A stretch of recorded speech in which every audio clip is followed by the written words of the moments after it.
యేసుక్రీస్తు ప్రభు మన కొరకు ఏం చేశాడు, ఏం చేయమన్నాడు, ఆయన చేసిన తన యొక్క పని ఏంటి అసలు చాలా స్పష్టంగా మనకు బయలుపరచడానికి ఇష్టపడతాడు దేవుడు. కొరింథీ మొదటి పత్రిక 10వ అధ్యాయం 1వ వచనం చదువుకుందాం. సహోదరులారా, ఈ సంగతి మీకు తెలియకుండా నాకు ఇష్టం లేదు. అదేదనగా మన పితరులందరూ మేఘము క్రింద నుండిరి, వారందరూ సముద్రములో నడచిరి. మన పితరులందరూ మేఘము క్రింద ఉండిరి, సముద్రములో నడిచిరి. 2వ వచనం, అందరూ మోషేను బట్టి మేఘములోను సముద్రములోను బాప్తిస్మము పొందిరి. 3వ వచనం, అందరూ ఆత్మ సంబంధమైన ఒకే ఆహారమును భుజించిరి. 4వ వచనం, అందరూ ఆత్మ సంబంధమైన ఒకే పానీయమును పానము చేసిరి. ఇది దేవుడు మనకిచ్చినటువంటి గొప్ప ఆధిక్యత. అందరూ దేవుడిచ్చినటువంటి ఆధిక్యత. ఆహారాన్ని తినటం, పానీయాన్ని తాగటం, తర్వాత సముద్ర మార్గంలో నడవటం, తర్వాత మేఘములో నడవటం, మేఘము క్రింద నడవటం. ఇది ఇంకొక సబ్జెక్ట్ ఉంది, మేఘము అంత నడక. మేఘము నడిచినప్పుడే వాళ్ళు నడవాలా, లేకుంటే నడిచేదానికి అట్లనేది ఇశ్రాయేల్ జీవితం. కాబట్టి దేవుని యొక్క ఉద్దేశం ఏంటిది అంటే, మనం అందరం కలిసి ఒక్కటిగా ఉండాలన్నది దేవుని యొక్క ఉద్దేశం. మనిషిలో ఎన్నో అవయవాలు ఉన్నాయి, కానీ మనిషి ఒక్కడే. అన్ని అవయవాలు కలిపితేనే మనిషి. దీన్ని మనం మర్చిపోతూ ఉంటాం.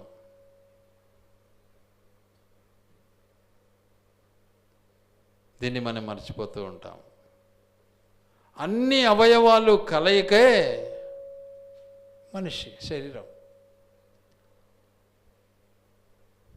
కాబట్టి అవయవాలన్నీ కూడా ఒకదానికొకటి అనుబంధం కలిగి ఉంటాయి.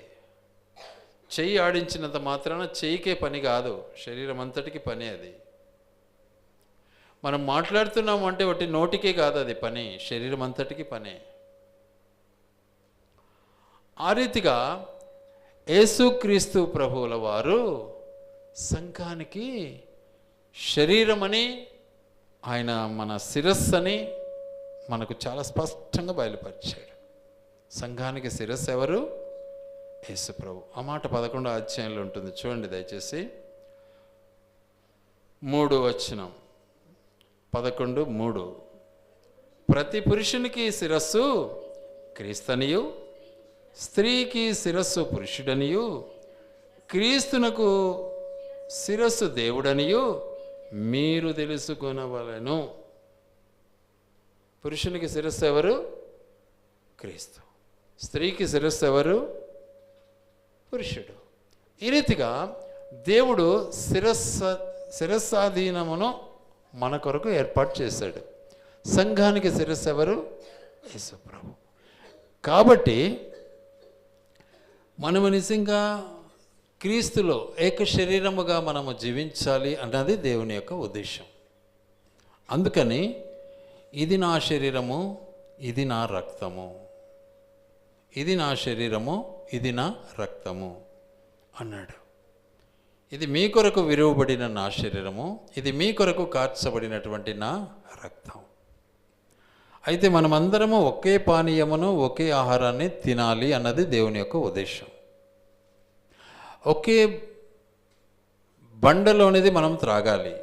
ఆ బండలో నుంచి వచ్చింది వాటర్, నీళ్ళు. ఆ బండ ఎవరు? క్రీస్తు. గనుక దేవుని యొక్క ఉద్దేశము ఆయన యొక్క ఉద్దేశం ఏంటిది అంటే ఆ రాత్రి ఆయన సంబోధించిన మాట ఏంటిది? ఆ రాత్రి నిజంగా దేవుడు మనతో మాట్లాడాడు. ఏమని? ఇది నా శరీరం, మీరు తినండి, ఇది నా రక్తం, మీరు త్రాగండి అన్నాడు. అర్హత కావాలి కదా. ఇప్పుడు సారాయి తాగడానికి అర్హత ఉండాలి కదా. అన్నం తినాలి అంటే అన్నం తినేవానికి అర్హత ఉండాలి కదా. ఈరోజు ఎదురుగా అన్నం ఉంటుంది కానీ వాడు తినలేడు, అర్హత ఉండదు. ఎంతోమంది ఈరోజు మీరు చూసారో లేదో, నేను చూశాను, చెప్తున్నాను. ఎదురుగానే అన్నం ఉంటుంది కానీ వాడు తినలేడు. చూసేదానికి మనిషి బాగానే ఉంటాడు, పండ్లు పొలాలన్నీ పెట్టింటాడు, అవి తినలేడు.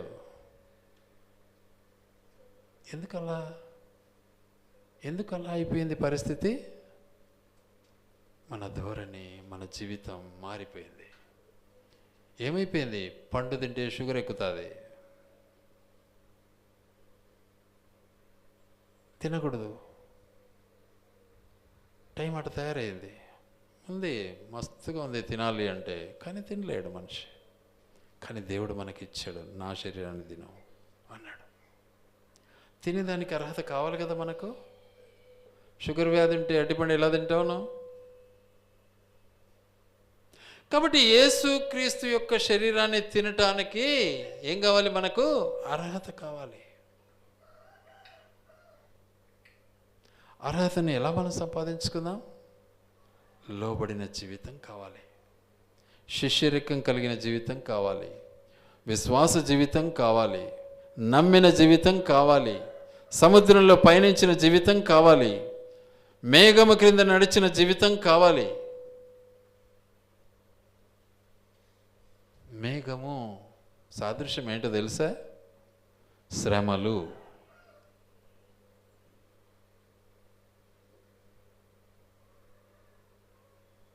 మేఘమే మనకు తెలియదే అంటే ఇక ఎలా మార్గము మనకు తెలుస్తుంది? గనుక మన జీవితంలో ఈ సత్యాన్ని మనం ఎరగాలి.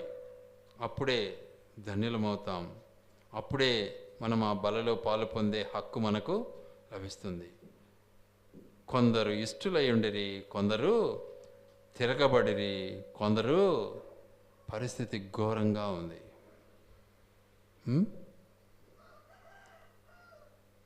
గనుక ఆ బండలోనిది త్రాగటానికి సంసిద్ధులం కావాలి మనం. ఆ బండ క్రీస్తే. 10వ అధ్యాయంలో చాలా స్పష్టంగా రాసిపెట్టాడు దేవుడు. దేవుని యొక్క ఉద్దేశం, దేవుని యొక్క చిత్తం మన పట్ల నెరవేరటానికి ఆయనకు మనం లోబడిన వారం కావాలి. యేసుప్రభుని నమ్మినాము అంటారు, యేసుప్రభుని అంగీకరించినాము అంటారు, ప్రార్థనలో కూర్చోలేము అంటారు, వాక్యం వినలేము అంటారు, వాక్యము మాకు తెలుసులే అంటారు. అదేనంటారా లోబడిన జీవితం? కాబట్టి దేవునికి మనం లెక్క చెప్పాలి. దేవునికి మనము రేపు లెక్క చెప్పాలి. దేవునికి మనము తిరుగుబాటు చేసి దేవునికి వ్యతిరేకులం కాకూడదు. దేవునికి మనం వ్యతిరేకులం కాకూడదు, లోబడేవారం కావాలి. ప్రభువులో మనము కొనసాగటానికి ప్రభునందు మనము జీవించు వారంగా ఉండాలి. అందుకే చూడండి దయచేసి, యేసు ప్రభు మన కొరకు పొందిన శ్రమ ఎంతటిది అంటే, ఫిలిప్పీ పత్రికలో ఒక మాట అంటాడు. చూడండి దయచేసి, 2వ అధ్యాయం 8వ వచనం. ఫిలిప్పీ పత్రిక 2వ అధ్యాయం 8వ వచనం.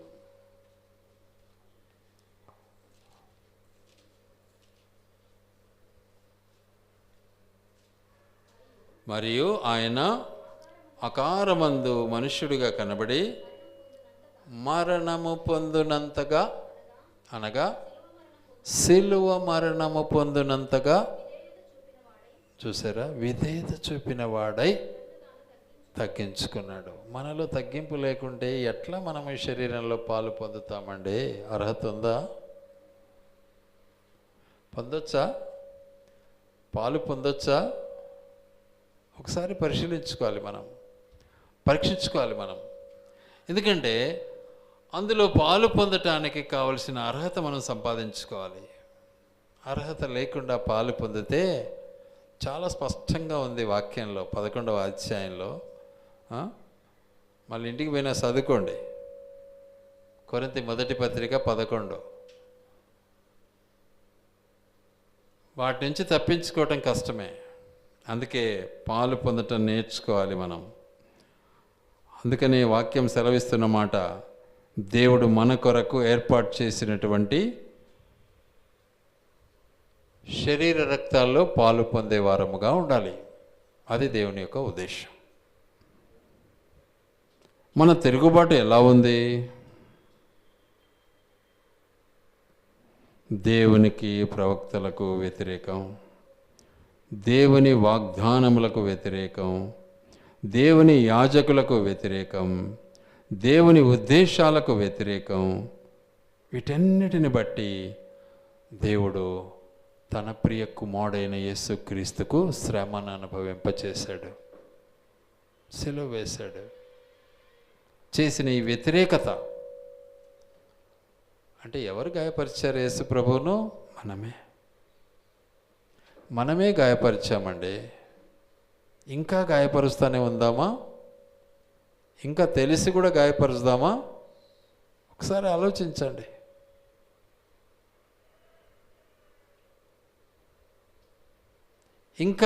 ఇంకా ఆయన్ను గాయపరుస్తామా?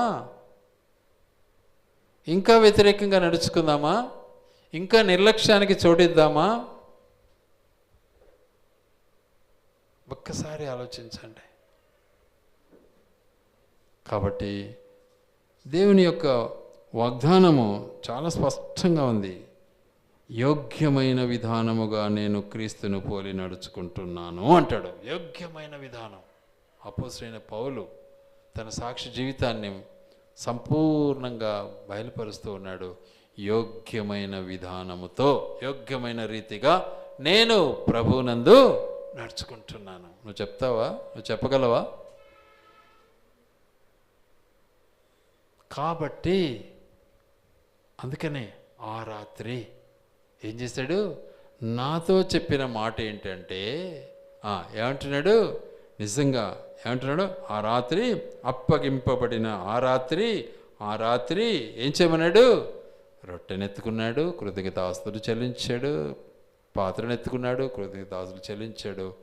దీనిని మీలో మీరు పంచుకొని తినుడి, త్రాగుడి, నేనొచ్చు పర్యంతము దీన్ని మీరు జ్ఞాపం చేసుకోండి అన్నాడు. ఆయన రాకడ సమీపిస్తూ ఉంది. నిన్న 22వ తేదీ నిన్న ఛత్తీస్గఢ్లో ఒక మందిరాన్ని ధ్వంసం చేసేసినారు.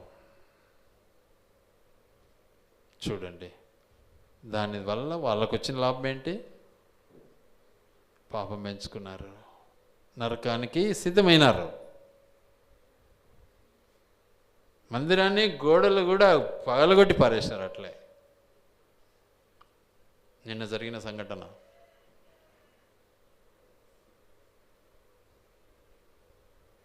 నిన్న 11 గంటలప్పుడు, రాత్రి 11 గంటలప్పుడు నాకు మెసేజ్ వచ్చింది.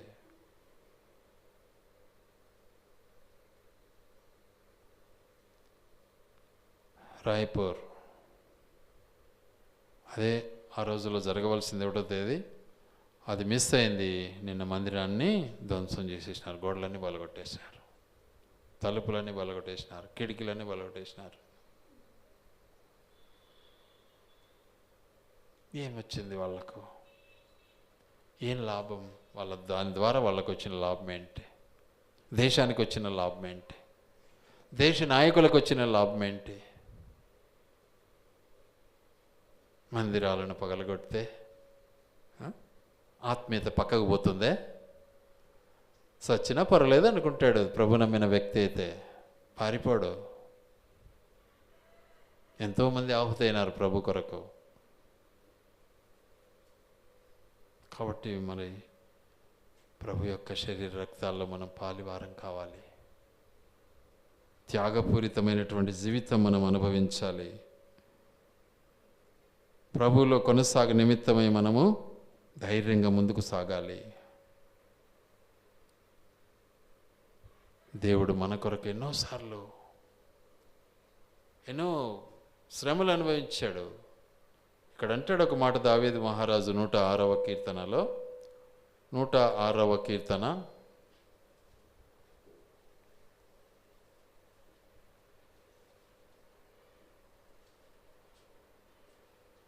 106వ కీర్తన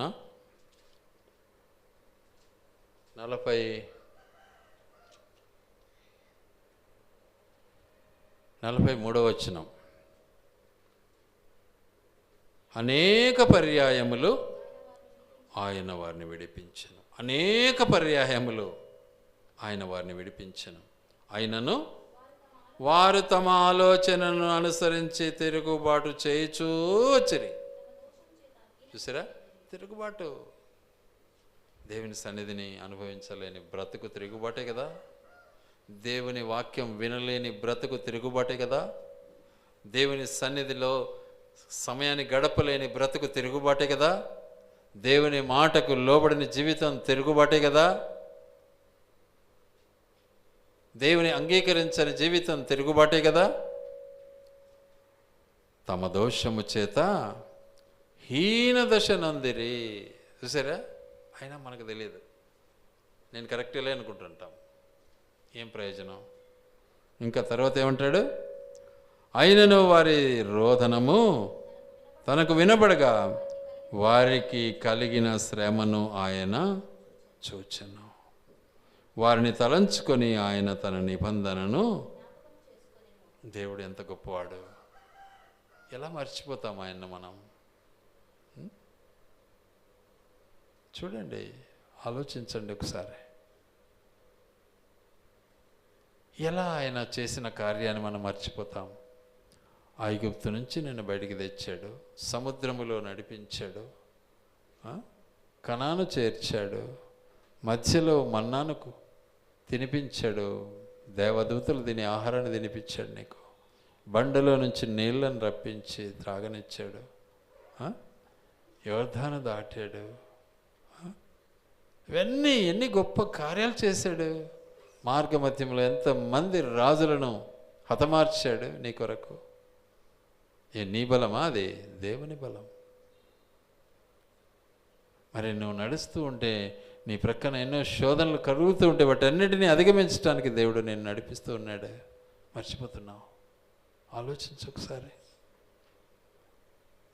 కాబట్టి ప్రభువులో మనం కొనసాగు నిమిత్తము దేవుడు మనకిచ్చినటువంటి గొప్ప ఆధిక్యతను మనం మర్చిపోకూడదు. కనుక ప్రభువులో కొనసాగటానికి దేవుడు మనకు అనుగ్రహించినటువంటి గొప్ప ఆధిక్యతను మర్చిపోకూడదు.